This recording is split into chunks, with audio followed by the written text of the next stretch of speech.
To the organic channel. आज हम discuss करने जा रहे हैं इंपोर्टेंट क्वेश्चंस की जो सीरीज हमारी चल रही थी, उसी के अंदर नेक्स्ट क्वेश्चन नंबर 18 क्वांटम के क्वेश्चंस हम डिस्कस करने जा रहे हैं।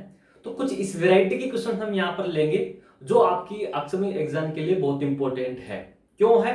क्योंकि उसके अंदर कुछ कंसेप्चुअल चीज देखने को मिलेगी, कहां गलती हो सकती है उस प्रकार से आपके ऑप्शन में डिजाइन किए गए हैं। क्लियर है? तो आपको वो अप्रोच लगाना आना चाहिए। ठीक है, तो देखो यहां पर एक क्वेश्चन से आपको लग रहा होगा बहुत इजी है। क्यों?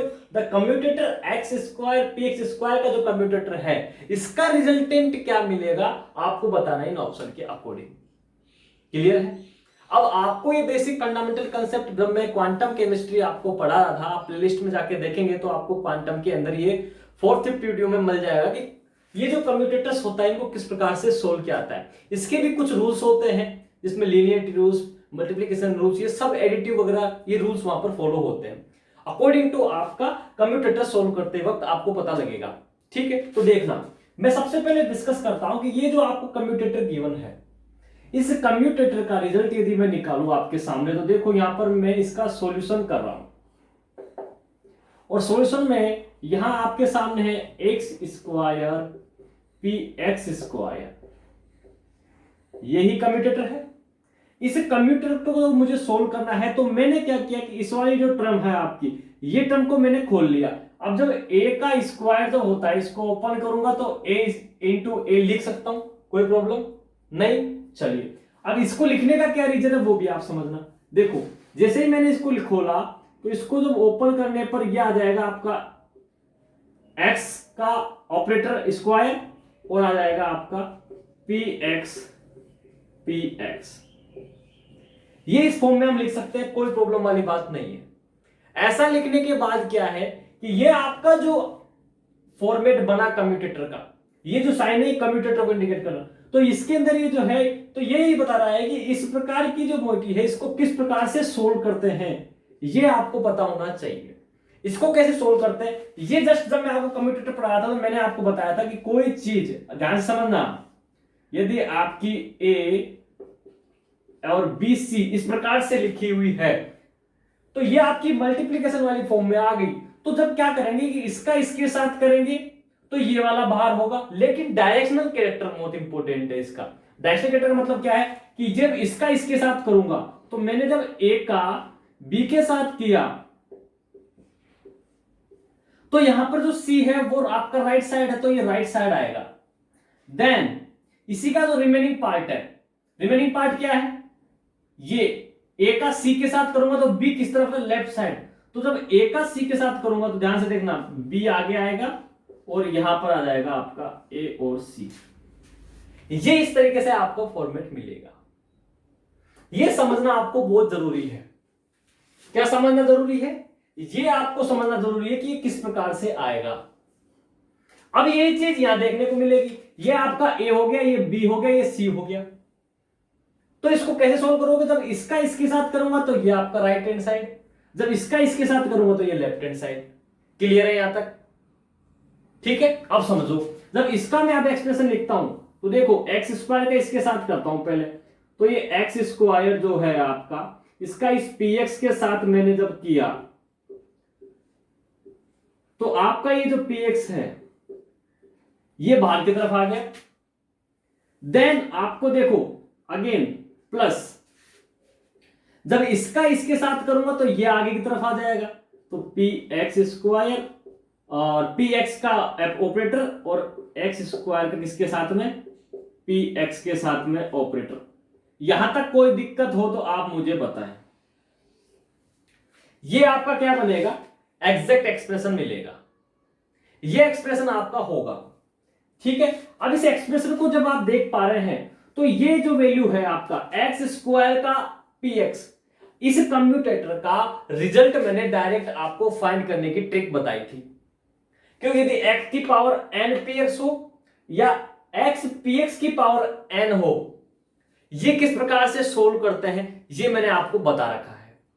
ठीक है, जैसे ये वाला फॉर्मेट है, इस वाले फॉर्मेट का मैंने बता रखा था। यदि आपको क्या दिख जाए, ध्यान से समझना, x की पावर n px इस प्रकार से आपको गिवन हो तो आप क्या करेंगे, इसका रिजल्टेंट निकालने के लिए आप लिखेंगे n जो इसके आगे आ जाएगा आयोटा एच कट, क्लियर है, आयोटा एच कट, उसके बाद में आपका आ जाएगा जो वैल्यू जिसकी पावर है वही वैल्यू आ जाएगी यहां पर किस टर्म में, x की power n-1, an iota H cut x की पावर n-1, इस टर्म में आपकी क्या आ जाएगी, ये वैल्यू आ जाएगी। तो ये इसी पर यहां पर भी ये चीज अप्लाई करूं तो आपको समझना, इसको कैसे सोल्व करूंगा वो समझना। देखो यहां पर क्या है, एक्स स्क्वायर पी एक्स है, इसको जब सोल्व करता हूं मैं तो देखो क्या आएगा, ये इसकी पावर जो थी वो आपकी आ जाएगी यहां पर 2, क्या आ जाएगी यहां पर पावर आपकी 2, ध्यान समझना देखो 2, उसके बाद में क्या है यहां पर आयोटा एच कट, अब जो x है इसकी पावर जब 2 है, 2-1 करूंगा तो क्या बचेगा 1, तो यहां पर क्या आ जाएगा x, और साथ में क्या है यहां पर आपका px, क्या आ जाएगा यहां पर px, ये इस वाले का सोल्व हो गया। इस वाले को सोल्व करता हूं तो देखो px आपका ऑलरेडी मेंटेन है, इसको करूंगा तो सेम वही रिजल्ट आएगा, क्या आएगा 2 आयोटा एच कट x, क्या रिजल्ट आएगा 2 आयोटा एच कट x। अब देखो यहां पर ध्यान से चीज, जब दो चीज आपको दिख रही है तो यहां पर जो कॉमन डाटा है, जो कांस्टेंट वैल्यू है वो आप एक तरफ ले लेंगे, क्या कह रहा हूं, कॉमन डाटा और कांस्टेंट वैल्यू एक तरफ ले लेंगे, तो यहां पर 2 आयोटा एच कट और यहां पर भी 2 आयोटा एच कट क्या है आपका कॉमन है और कांस्टेंट है। अब यहां पर ये जो x है ये आपका एक्चुअली क्या है, मल्टीप्लीकेशन ऑपरेटर की तरह काम करता है ये, लेकिन अभी तक क्या है यहां पर ये एज ऑपरेटर काम करेगा। तो यहां पर देखो इस टर्म को आप कांस्टेंट नहीं ले सकते, तो यहां पर 2 आयोटा एच कट और यहां से 2 आयोटा एच कट कॉमन जब लूंगा तो देखना क्या मिलेगा, 2 आयोटा एच कट कॉमन लिया तो यहां तो मिला x px और यहां पर क्या मिला प्लस px, यही मिला आपको। यहां पर तो क्या मिला x px प्लस इधर क्या मिला px। अब मुद्दे की बात क्या है, अब ये जो ऑपरेटर मिला आपको, ये रिजल्ट तो इस चार ऑप्शन में आपको कहीं दिख नहीं रहा। कई बार स्टूडेंट क्या करेंगे, इन दोनों को भी कॉमन मान लेंगे कि भैया इसका कोई मीनिंग नहीं है, आप दोनों इसको चेंज कर सकते हैं, लेकिन नहीं, जब हम कम्यूटेटर पढ़ते हैं तो वहां पर पहली लाइन ये होती है कि डायरेक्शनल इंपॉर्टेंट रोल प्ले करता है। डायरेक्शनल इसका कैरेक्टर है, डायरेक्शनल कैरेक्टर मतलब ये आपका लेफ्ट टू राइट चलेगा, ठीक है, तो जिस तरफ है उस तरफ का आपको पता होना जरूरी है। तो जब ये इस तरफ में होगा इस मींस अब यहां पर एक चीज है वो ये है कि सर यहां पर ये जो x px है ये इस px के साथ में कम्यूट नहीं है, क्या नहीं है, कम्यूट नहीं है। इसका मतलब क्या हो गया, देखो x px does not commute, don't compute pxx, ये इस फॉर्म में है। तो मैं कह सकता हूं, किसी को भी मैं कह सकता हूं इसमें या तो ये ले लूं या फिर ये ले लूं, तो मैं यहां लिख सकता हूं कि pxx do not commute, so x px is not equal to pxx। सो ये क्या कहा मैंने, px डू नॉट कम्यूट, क्योंकि कम्यूट नहीं है तो ये फिर एक दूसरे के इक्वल भी नहीं होंगे, और अब इक्वल नहीं होंगे तो ये चीज क्या आएगी, डिफरेंट होगी। डिफरेंट होगी तो आप इसको ऐड नहीं कर सकते, ऐड नहीं कर सकते तो आपको यहां पर कोई ऐसा ऑप्शन दिख रहा है क्या, नहीं, ऐसा कोई ऑप्शन नहीं दिख रहा, तो आपका इस क्वेश्चन का आंसर होगा option number D, Delhi. None of the above is the correct answer of that question. Clear है यहां तक? ये बहुत ही इंपॉर्टेंट क्वेश्चन था क्योंकि यहां पर कुछ चीजें आपको समझने की थी जो मैंने आपको बेसिक कंसेप्ट जब आपको मैं थियोरेटिकली समझा रहा था वीडियो के थ्रू, कम्यूटेटर का जो कंसेप्ट था वो आपको दिमाग में होगा तभी ये सवाल सही हो पाएगा। अदरवाइज जो नॉन टच होगा इस सब्जेक्ट से, क्वांटम से, वो क्या करेगा, इन दोनों चीज को मैथमेटिकल पैटर्न से कॉमन मान के ऐड कर दे। लेकिन यहां पर क्या लगा हुआ है, ऑपरेटर्स, तो उसका रोल बहुत इंपॉर्टेंट है। डायरेक्शनल कैरेक्टर का बार बार कह रहा हूं मैं, इस वजह से ये दोनों सेम ना होकर के इसका रिजल्ट आएगा आपका ऑप्शन नंबर डी।